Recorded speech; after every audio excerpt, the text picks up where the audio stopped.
deep dive. We're here to take your reading list, the articles and books you want to get through, and really distill them down fast. Get right to the core insights for you. Exactly. And today, we're tackling a really big one.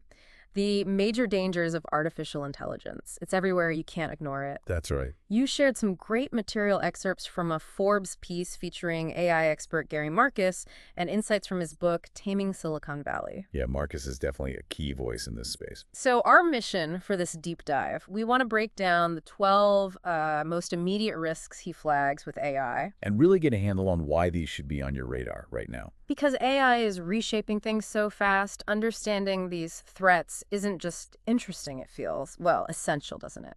Absolutely essential. And like you said, we're not talking sci-fi futures here. Gary Marcus lays out a dozen dangers that are very real, very current. And what's really striking, maybe a bit sobering, is his point that the decisions we're making right now, they're going to fundamentally shape how safe, how reliable AI actually becomes down the line. Okay, so let's dive in then. Let's unpack this first one Marcus identifies: deliberate, automated, mass-produced political disinformation. Yeah, and he uses some strong language here. He calls generative AI systems the machine guns or even nukes of disinformation. Wow. Machine guns or nukes? That paints a picture. It really does. And think about the scale. It's pretty mind-boggling. Marcus points back to the 2016 election Right. and reminds us Russia was spending, what, $1.25 million a month just on human-run troll farms to push out bad info? A month with people doing it manually? Exactly. Now imagine AI doing that, generating incredibly realistic, targeted disinformation. Yeah. Instantly, cheaply, massively. The speed, the cost effectiveness, it's a total game changer. It's a fundamental shift. It's not just about more fake news, you know? It's about how AI can just flood the zone, making it harder and harder for you to know what's real. Erodes that shared reality we need for, well, for democracy to even function. Yeah, makes informed decisions almost impossible. Okay, moving to the second danger he lists: market manipulation. This one feels particularly timely. It really is. And Marcus actually warned the U.S. Congress about this exact risk. That was May 18th, 2023. Okay. And then just 4 days later, 4 days, we saw that fake image of an explosion near the Pentagon. I remember that. It caused a dip in the stock market, didn't it? Briefly. It did. Just a flicker. But it showed how vulnerable markets are, even to fairly basic AI fakes. Imagine what more sophisticated AI could do. It's a serious concern. Definitely. Okay, so from deliberate manipulation to danger number 3, accidental misinformation. So this is where AI gets things wrong, even when it's not trying to. Precisely. Large language models, Yeah. LLMs, Yeah. they're amazing at generating text that sounds human. They learn patterns from huge data sets. But they don't know things like we do. They're predicting the next likely word. Sometimes that prediction sounds totally plausible, but it's just wrong. What? Made up. That's the hallucination thing people talk about. That's exactly it. So even trying to be helpful, an LLM might just invent information. Yeah. And Marcus really flags medical advice as a huge worry here. Yeah, I can see why. There's that Stanford study he mentions. It found LLM responses to medical questions were often inconsistent, sometimes just plain inaccurate. You definitely don't want to base health choices on, a statistical guess. Absolutely not. Wow. Okay. And that kind of flows right into danger number 4, defamation, where that wrong information actually harms someone's reputation. Yes, and Marcus gives a really specific, he calls it egregious example. ChatGPT apparently accused a law professor of being involved in a sexual harassment case. No way. Yes. And get this, it even fabricated a Washington Post article citation to back it up. It made up a source. Made up the source. So you see the potential for real direct harm, spreading lies that ruin reputation, generated automatically. It really makes you think about accountability, doesn't it? How do you even fight back against that? It's a serious problem. Okay, let's shift gears slightly. Danger number 5, non-consensual deepfakes. The realism is getting scary.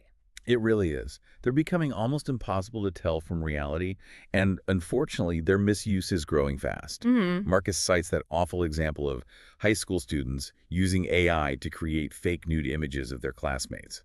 That started back in October 2023, maybe even earlier. That's horrific. The potential for emotional damage there is just huge, especially for young people. Deeply disturbing, and it highlights just how easily this tech can be weaponized for harassment and abuse. Right, which leads into danger 6, the acceleration of crime more broadly. How's AI playing into that? Well, generative AI is basically a powerful new tool for criminals. Marcus points to things like impersonation scams and highly targeted phishing emails, spear phishing that are much more convincing now. And then there's voice cloning. Voice cloning. Yeah, the example he gives is chilling. A scammer uses AI to fake the voice of a kidnapped child, calling the parents, demanding Bitcoin ransom.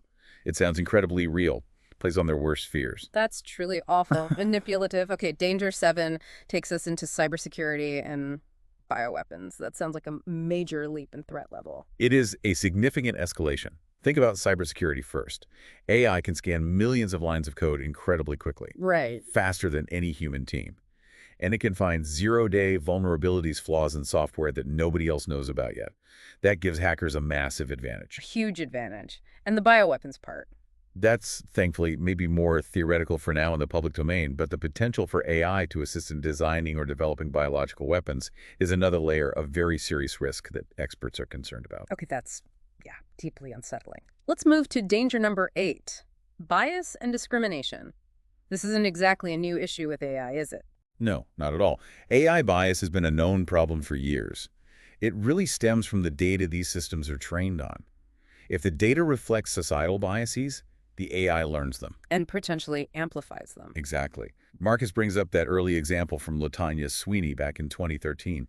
She found searches for names typically associated with African Americans on Google were more likely to trigger ads related to criminal records. Wow, really? Yeah. It shows how these systems can soak up and perpetuate harmful stereotypes, often unintentionally, but with very real consequences for people's lives and opportunities. AI isn't neutral. It really underscores that need for constant vigilance, doesn't it? Okay, danger number 9, privacy and data leaks. This connects to that idea of surveillance capitalism. Right, Marcus references Shoshana Zuboff's work here. The idea is that many tech companies operate by constantly tracking your online behavior. Everything you click, search for, look at, that's your behavioral surplus. They feed this data into AI systems to create prediction products. These are designed to predict and ultimately influence what you'll do next, what you'll buy, what you'll click on. So constant monitoring and manipulation. That's the core idea. And beyond that manipulation, there's the ever-present risk of massive data leaks, exposing all that sensitive personal information they've collected about you. It feels like every interaction is being watched and monetized. It really does. Okay, danger 10, intellectual property, specifically AI using copyrighted material without consent. This is a huge issue for creators right now. Absolutely massive. These AI models learn by processing enormous amounts of text and images scraped from the internet. A lot of that is copyrighted work, art, writing, music, photos. Taken without permission. Often, yes. Without permission or payment to the original artists, writers, musicians. Yeah. Marcus calls it the great data heist. The great data heist, that's quite a term. It captures the scale of it. There's a real concern that this could lead to a huge transfer of wealth away from individual creators and towards a very small number of large tech companies that own the AI models. Raises fundamental questions about copyright and fairness, doesn't it? Okay, danger 11 sounds particularly worrying. Over-reliance on unreliable systems, especially in critical situations. Yeah, this is where the hallucination problem we talked about becomes potentially catastrophic. Current LLMs just aren't reliable enough for high-stakes jobs. They make stuff up, their reasoning can be inconsistent. So putting them in charge of, say, driving a car? Exactly. Marcus gives stark examples.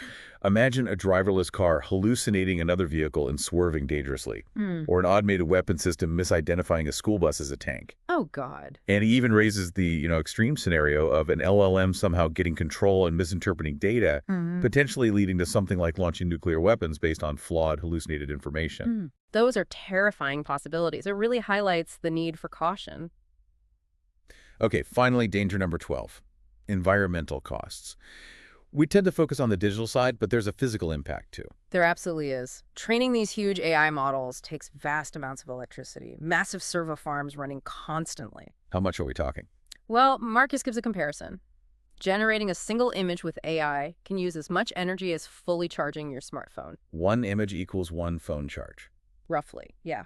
Now multiply that by the billions of AI queries and generations happening every single day. And the trend is towards even bigger, more power-hungry models. So the cumulative effect on energy consumption and, the environment, it's potentially enormous. It's a significant factor that often gets overlooked in the excitement about AI's capabilities. It's a real-world cost. Okay, so wrapping up, That's a pretty comprehensive and frankly concerning list of 12 immediate dangers from Gary Marcus. Everything from election interference to IP theft to environmental strain. It really covers a lot of ground. And his core message seems to be that we're at a critical juncture. The choices we make now about how we develop and regulate AI will have huge long-term consequences for safety and reliability. Right. He's calling for action, isn't he? Like establishing a dedicated AI agency. Yes, urgently. An agency that can proactively look at the risks and opportunities, maybe even pre-screen new AI tech before it's released widely. Manage this proactively, not just reactively.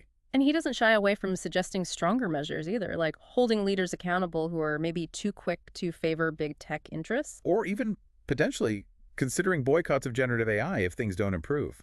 There are strong suggestions showing his level of concern. It shows the urgency he feels. We can't just drift into this AI future without careful thought and deliberate action. Exactly. The potential downsides are just too significant to ignore. So, thinking about these 12 dangers we've just unpacked, it leaves you wondering, doesn't it? What kind of oversight, what societal changes do you think are most crucial as we try to navigate this path forward with AI? Something important to keep thinking about. Thanks for joining us on the deep dive.